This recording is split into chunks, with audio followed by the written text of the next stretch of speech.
How do you know he's any good? Never competed.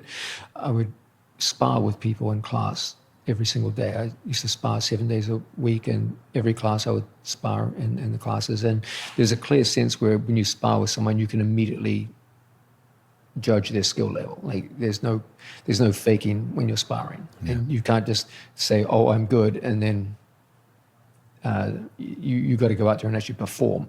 So sparring is the clearest sense or the clearest means by which you can demonstrate skill level.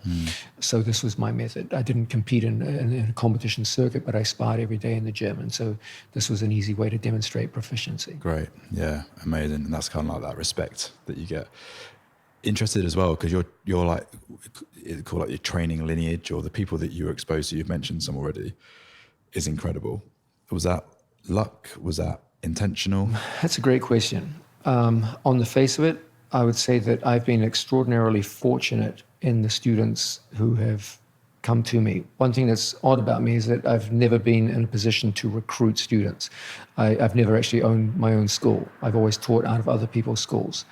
Most people, they have their own school and they pull people in, and they often form a competition team by recruiting. They say, they meet a guy at a competition, "Hey, you're talented, come and train at my school. I'll give you free membership," or what have you. I just teach whoever's on the mat. So I've never actively recruited. People come to me. George came from Montreal. A lot of my well-known students came from New Jersey and Long Island. Often it'll be word of mouth. They'll just hear, "Oh, there's a guy teaching there," and they'll come in and do a class and enjoy the class and see that there's something which brings them in. I've never actively sought out students, but I have been incredibly fortunate insofar as I lived in New York City. New York is like a mecca for talented people. It's an easy place to travel to. It has great infrastructure for travel, so people would often come in. The school that I taught out of had an excellent reputation, and I had talented students. As these students gained proficiency, word of mouth got out that, hey, there was this school in New York where the standard is very high and the training is very good, and talent attracts talent, so to speak. And so I never had a problem having talented people in the room.